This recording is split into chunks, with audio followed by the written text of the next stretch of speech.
Magandang umaga, Class Rizal.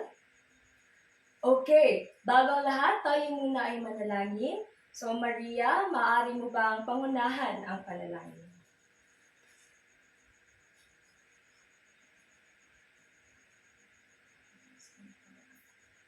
Okay, pakiayos ng inyong mga upuan at iligpit ang dapat iligpit.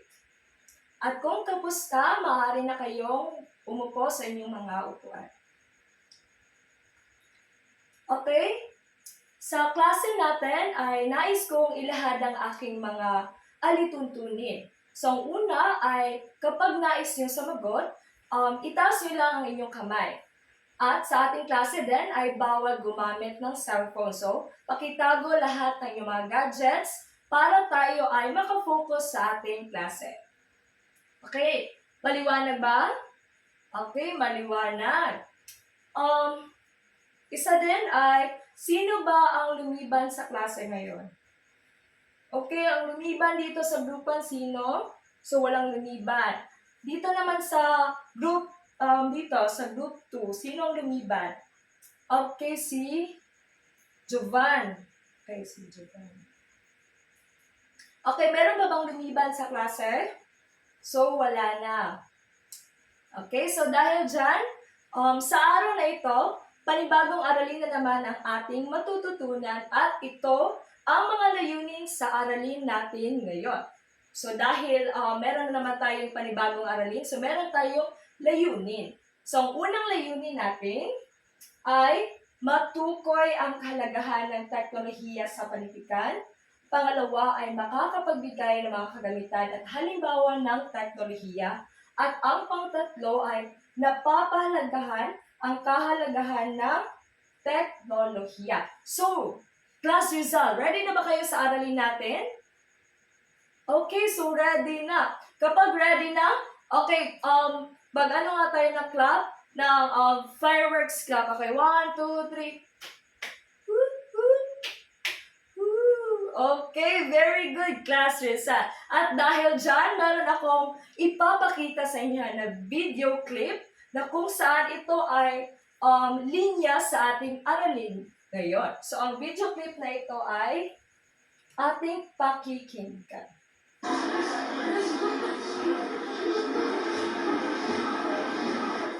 So kung bakit nakikita ito mula sa mga umibig? Una, napakatamis ng mga simula. Nang mga umaga na bumubukod sa iyo ay ang kanyang mukha. Nag-aalos sa Nakinig ng mabuti, ha?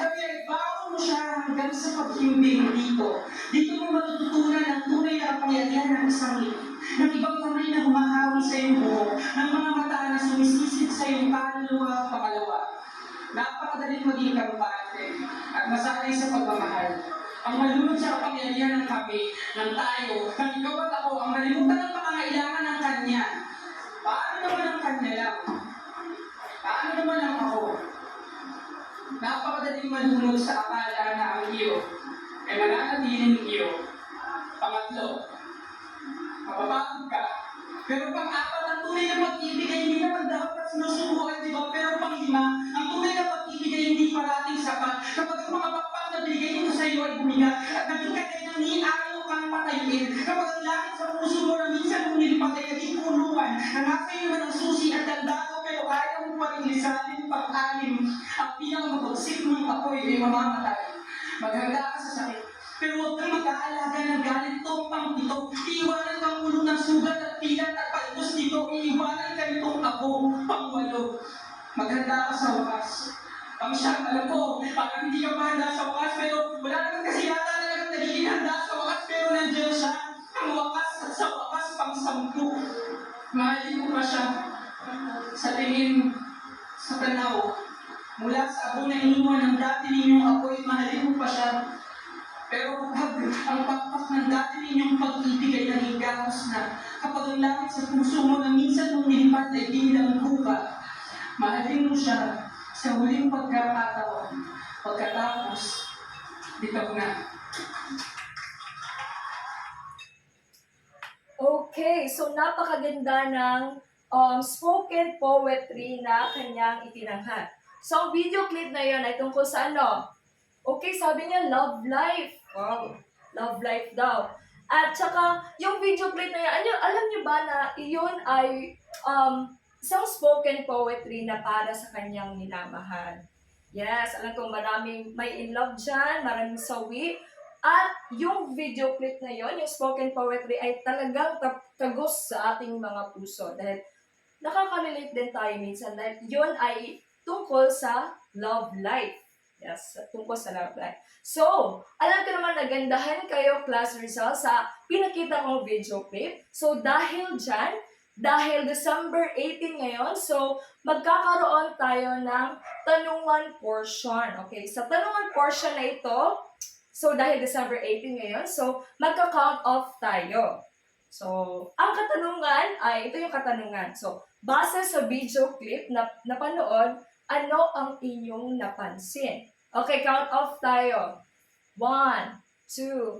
Okay, 18. Si Queenie. Okay, si Queenie ang sasagot sa ating katanungan. Okay, Queenie. Base sa video clip na napanood, ano ang iyong napansin? Okay, tama. Ang video clip na yun ay tungkol sa pag-ibig. Okay, tungkol sa pag-ibig. So, alam ko naman na alam niyong lahat na ito ay tungkol sa pag-ibig. So, bago tayo magkakaroon ng pagpapalalim sa talakayan na ito. So, okay, para mas malaman natin, magkakaroon tayo ng ideya tungkol sa ating talakayan na ngayon. Ngayon ay magkakaroon tayo ng activity. So, sa activity natin, ito ay tinawag nating, ano to? Okay, hulaan mo. So, dito sa hulaan mo, okay, dito ay magkakaroon tayo ng 4 na grupo. So, alam ko namang marami dito ang mga estudyante sa classes. So, naisipan ko na hatiin kayo sa 4 na grupo. Okay, dito yung group 1, group 2, group 3, at saka group 4. Okay, at dahil dyan, dahil napaka masyadong prepared ko, so naghanda din ako ng board at chalk. So, ibibigay ko to sa 4 na grupo. So, ang board and chalk ay magagamit natin yan dito sa activity na hulaan mo. So, magpapakita ako ng mga larawan at bibigyan ko kayo ng 10 segundo para hulaan ito at kung sino ang makakahula ng tamang sagot, sila ay magkakaroon ng puntos. Yes, tama. So, paunahan kayo ng pagtaas ng board at kung sino yung makakauna ng pagtaas ng board, ay siya ay magkakaroon ng puntos. Yes, so paramihan ito ng puntos. Okay, ready na ba kayo? Class result? Okay, ready na ang class result. So, dahil dyan, ito ang unang papahula ko. So, wait lang ha. Okay, count tayo. 1, 2, 3, 4, 5, 6, 7, 8, 9, 10. Okay, raise your board. Okay, so, ang una naka-raise ng board ay ang group 2. So, ang sagot niya ay, ano sagot niyo? Computer, okay. 1 point sa group 2. Okay, group 2, 1 point. Napaka-easy lang sa kanila yung first picture. Okay, pangalawa naman. Ready na ba sa second? Okay, parang ready na. So, ito yung pangalawa nating hulaan. Okay. Sige, magka-count tayo. 1, 2, 3, 4, 5, 6, 7, 8, 9, 10. Okay, group 4. Sila yung una nakataas na kanilang board. Okay, ano ang sagot ng group 4? Okay. Ano yung sagot nyo, dear? Internet. Okay, tingnan ko kung tama ba. Internet is wrong. Okay, panibagong answer na naman. 1, 2, 3. Okay, group 2, ano?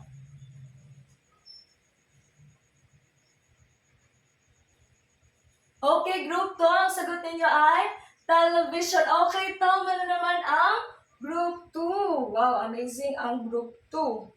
Napakahusay. Okay, pang-3 nating huhulaan. Okay, huhulaan natin ito. 1, 2, tatlo, apat, lima, anim, pito, walo, siyam, at sampu. Okay, group 1. Ay, group 4 pala. Okay, group 4. Ano yan? Okay, cellphone. Okay, tingnan natin. Okay, tama ang cellphone. Okay, so, isang punto sa group 4. Okay, ang last. So, dito sa last, dahil ito na ang pinakahuli, so, bibigyan ko kayo ng 5 puntos. So, dito sa 5 puntos, dapat paunahan kayo para kayo makakuha ng pinakamalaking puntos. So, dito ay, okay, 1, 2, 3, 4, 5, 6, 7,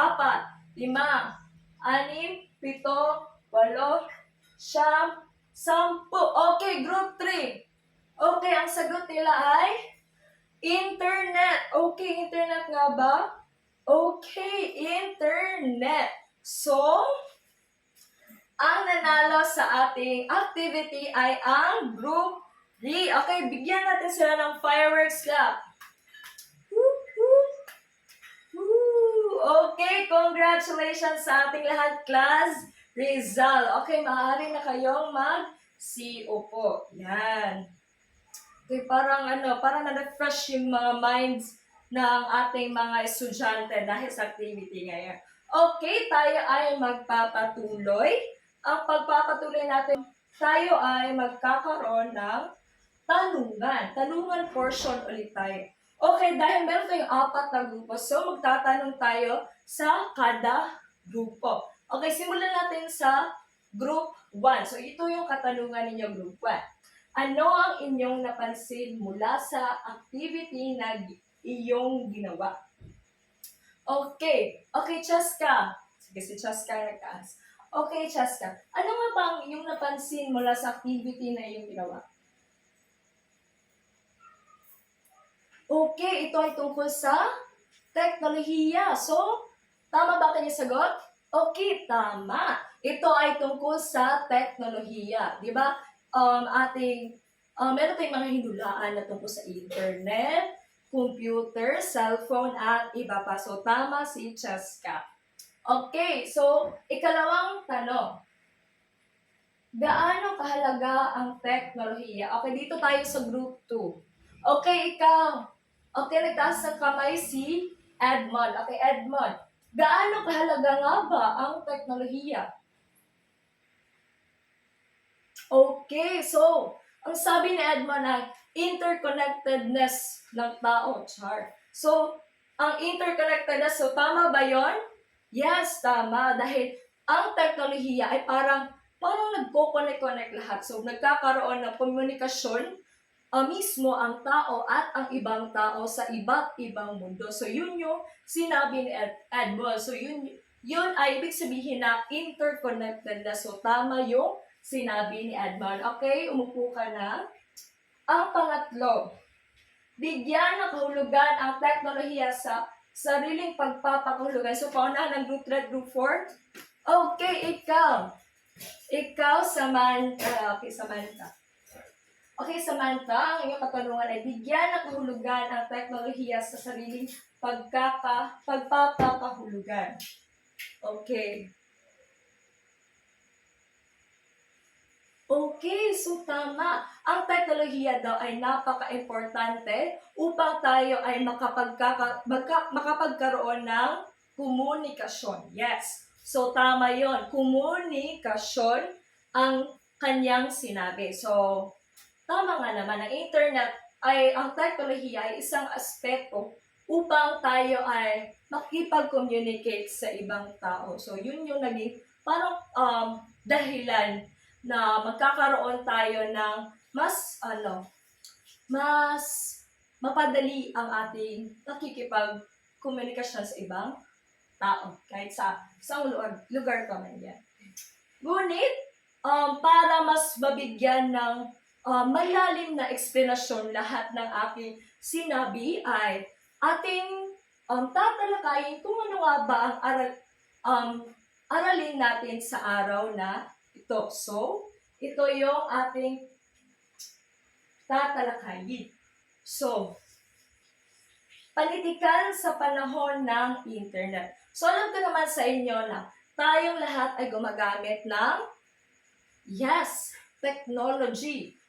Kung sa Filipino, ito ay teknolohiya. So, ang teknolohiya ay pinakamalaking epekto sa mga tao. Hindi lang sa mga tao, kundi sa ekonomiya at sa iba pang aspeto.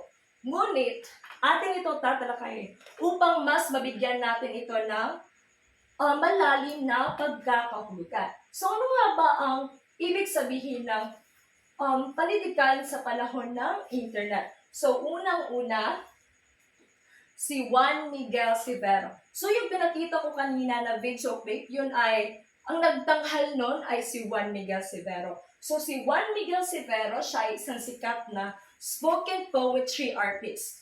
At base sa aking nakalap na mga pananaliksik, si Juan Miguel Severo ay unang nakita sa Otwal or sinasabi natin On the Wings of Love na binibidahan ni Nadine Lustre at ni James Reid. So doon siya unang nakita kung saan parang may portion doon na nagtatanghal si Juan Miguel Severo na kanyang spoken poetry. So napakaganda na kanyang mga spoken poetry doon. Kung nakapanood kayo ng Otwal. Yes, tama si Jessica. Talagang napakaganda. Okay. Si Juan Miguel Severo ay nagsimulang magtrabaho sa entertainment industry bilang isang art director at kalaunan bilang spoken word poet.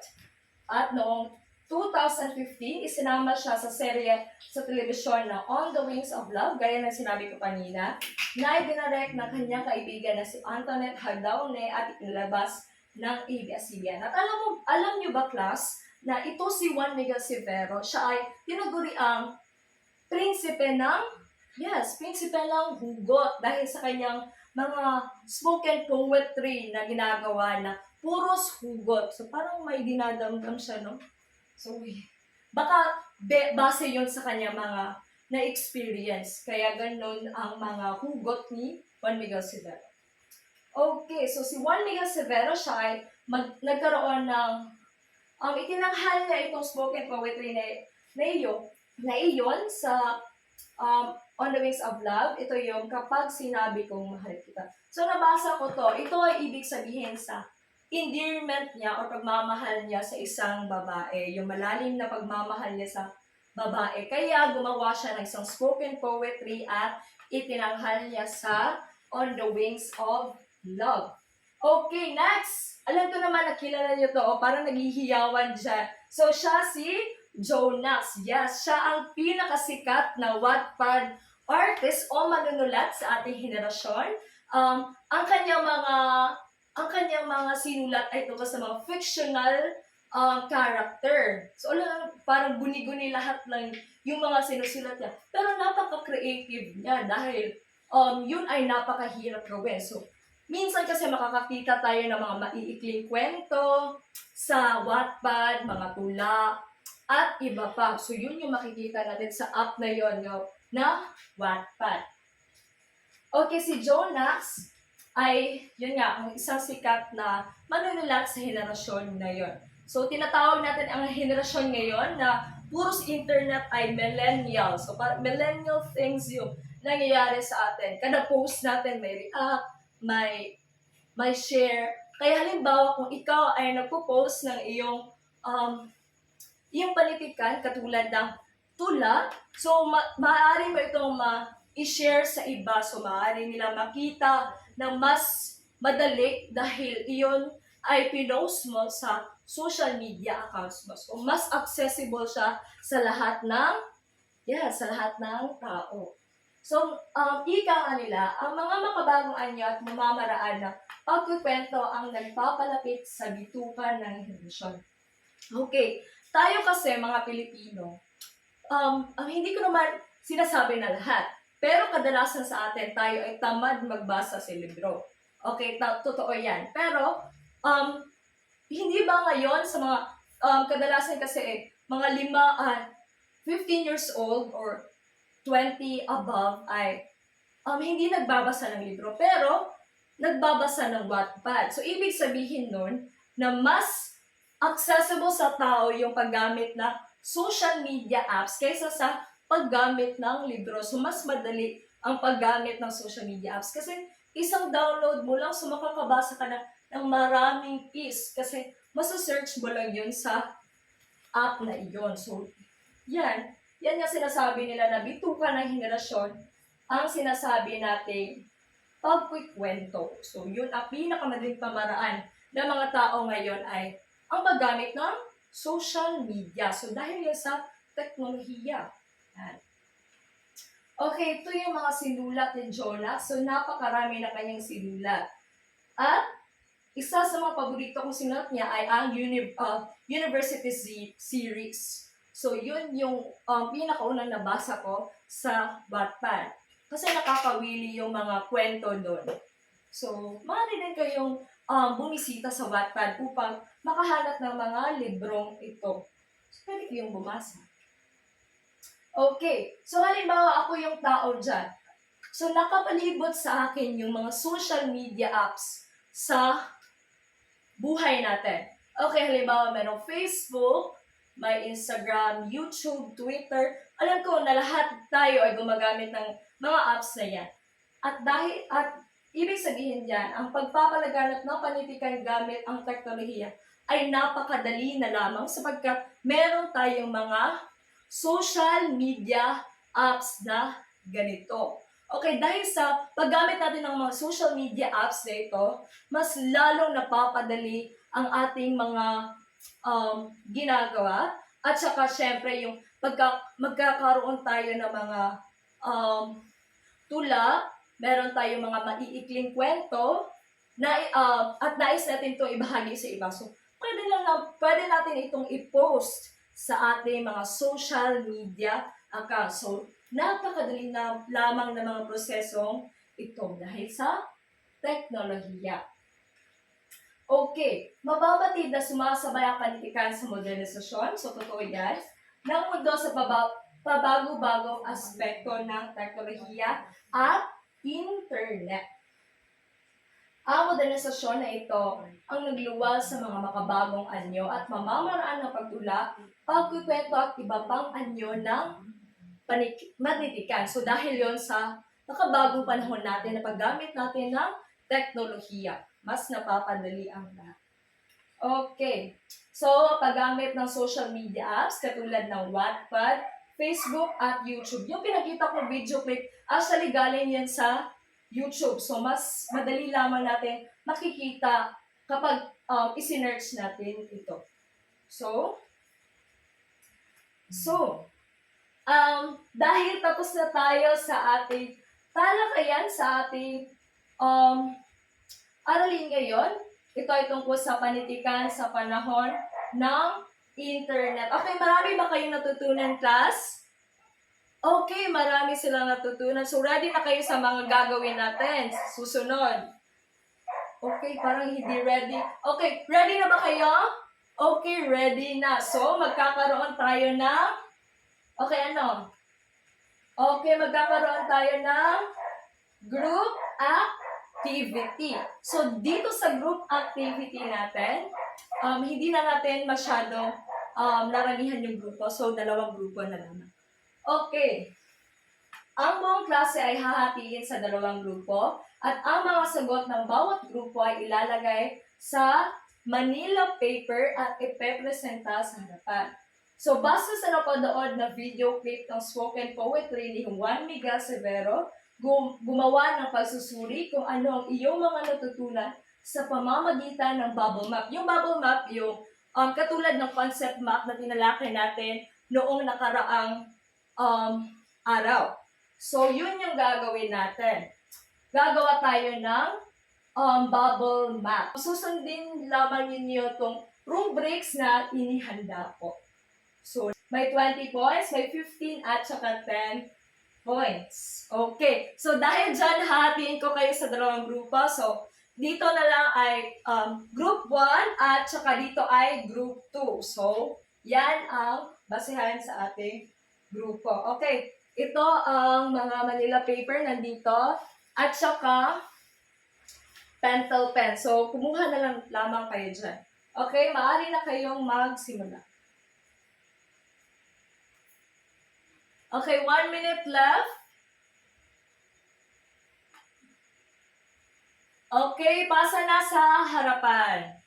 Okay, lagay na ninyo sa harapan at idikit ang inyong mga ginawa. So, dito na lang kayo group 1, dito na din kayo group 2.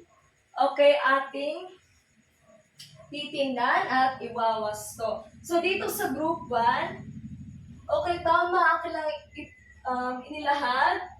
Okay, tama. Okay, so bibigyan natin ng 20 points. Okay, dito naman. Okay, konkreto ang mga nilalaman at saka tama din ang mga graph.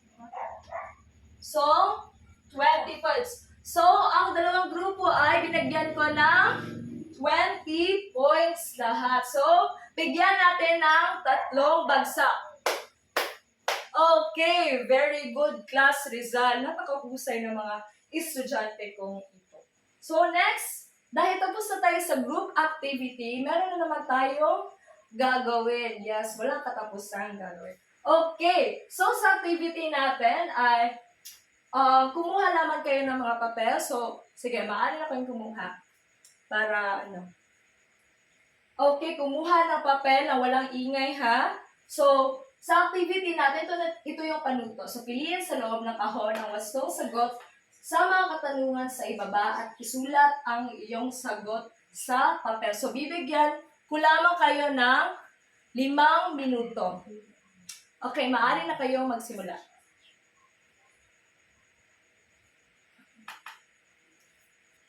Okay, 1 minute left.